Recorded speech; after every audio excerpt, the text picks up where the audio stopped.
আজ আমি পনির দিয়ে আপনাদের একটা নিরামিষ সবজি করে দেখাবো, যেটা খেতে অসাধারণ টেস্টি হয় আর বানানো ভীষণই সহজ। আমি রেশমিখান আপনাদের সবাইকে স্বাগত জানাই। যারা আমার পুরনো বন্ধু এখনও আমার সাথে রয়েছে তাদেরকে আমি অনেক অনেক ধন্যবাদ জানাচ্ছি আমার সাথে থাকার জন্য। আর যারা আমার নতুন বন্ধু এখনও আমাকে সাবস্ক্রাইব করেনি তারা প্লিজ আমাকে সাবস্ক্রাইব করে দেবেন এবং পাশে থাকা বেল আইকনটা অবশ্যই প্রেস করবেন, যেন আমার আপলোড করা ভিডিও নোটিফিকেশানগুলো সবার প্রথমে আপনাদের কাছে পৌঁছে যায়। আর এই ভিডিওটা আমি আপনাদের সবাইকে প্রথম থেকে শেষ অবধি দেখার জন্য অনুরোধ করছি। নিত্য নতুন রেসিপি দেখার জন্য আমার চ্যানেলটাকে অবশ্যই ফলো করবেন। প্রথমে দেখুন আমি একটা মশলা তৈরি করে নেব। তার জন্য আমি এখানে 2 চামচ নিয়ে নিলাম কাজু আর নিয়ে নিচ্ছি 2 চামচ কিশমিশ। কাজু আর কিশমিশটাকে আমি সামান্য জল দিয়ে 10 মিনিটের জন্য ভিজিয়ে রাখবো। 10 মিনিট পর একটা মিক্সার জার নিয়ে তার মধ্যে কাজু আর কিশমিশটা দিয়ে একটা আমি পেস্ট করে নেব। আর এখানে দেখুন আমি কিছু সবজি কেটে নিয়েছি। আমি এখানে বিনস নিয়েছি 1 ইঞ্চি লম্বা করে কেটে 1 কাপ পরিমাণে, আর নিয়েছি 200 গ্রাম মতন পনির। পনিরটাকে আমি নিজে তৈরি করেছি। একটা বড় সাইজের ক্যাপসিকাম নিয়েছি আর 1 কাপ মতন গাজর নিয়েছি। আমি সমস্ত সবজিগুলোকে লম্বা লম্বা করে একই রকমভাবে কেটে নিয়েছি।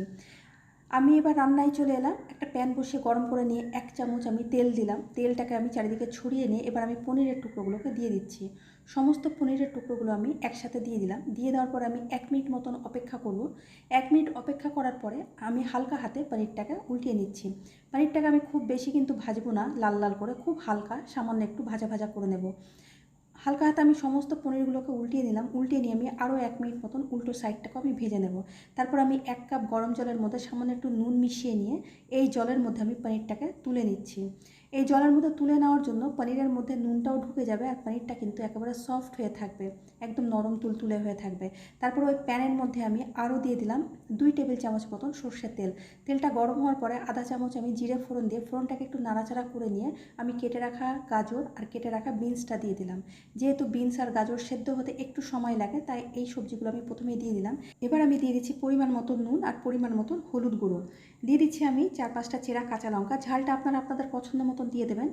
নুন আর হলুদটাকে দিয়ে খুব ভালো করে আমি নাড়াচাড়া করে নিলাম। নাড়াচাড়া করে মিশিয়ে নিয়ে এবার আমি ঢাকা দিয়ে রাখবো গ্যাসটাকে মিডিয়াম ফ্লেমে রেখে 5 মিনিটের জন্য। 5 মিনিট পর আমি ঢাকনাটাকে খুলছি। গাজর আর বিনসটা একটু নরম হয়ে গেছে, হালকা সেদ্ধ হয়ে।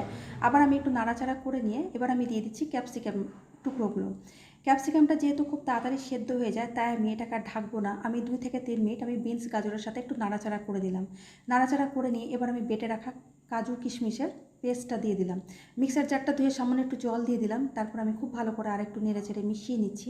মিশিয়ে নেওয়ার পরে এবার যে আমি পনিরটা ভেজে রেখেছিলাম গরম জলের মধ্যে ভিজিয়ে, সেই জল শুদ্ধ পনিরটাকে দিয়ে দিলাম।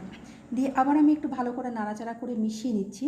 মিশিয়ে নেওয়ার পরে এবার আমি এর মধ্যে দিয়ে দিচ্ছি উপর থেকে কাঁচা সর্ষের তেল। 2 টেবিল চামচ মতন আমি কাঁচা সর্ষের তেল দিয়ে দিলাম। তেলটাকে দিয়েও একটু আমি মিশিয়ে নিলাম এই সবজিগুলোর সাথে।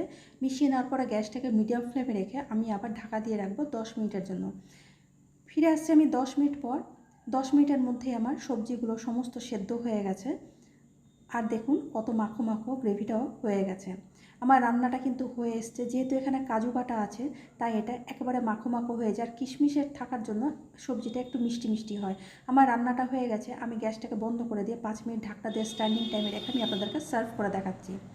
তৈরি হয়ে গেল আমার পনির দিয়ে নিরামিষ সবজি। এটা খুব সামান্য তেল মশলা দিয়ে আমি এটা তৈরি করলাম। আর কত কম উপকরণে এই সবজিটা তৈরি করা যায়, আর খেতে কিন্তু এটা অসাধারণ টেস্টি হয়। আপনারা ভাত রুটি যে কোনো কিছুর সাথে এটা পরিবেশন করতে পারেন। তাই সুন্দর রেসিপিটা আপনাদের কেমন লাগলো অবশ্যই একটা কমেন্ট করে জানাবেন। আপনাদের একটা কমেন্ট কিন্তু আমাদের উৎসাহিত করে সামনে এগিয়ে যাওয়ার জন্য। ভালো লাগলে একটা লাইক করবেন, একটা শেয়ার করবেন। আর উপকরণ জানতে কোনো অসুবিধা হলে ডিসক্রিপশন বক্সে গিয়ে দেখে নেবেন, সেখানে আমার সমস্ত উপকরণ দেওয়া থাকে। আমি আবার আসবো অন্য কোনো দিন অন্য কোনো রেসিপি নিয়ে। ততদিন আপনারা সবাই খুব ভালো থাকবেন, সুস্থ থাকবেন।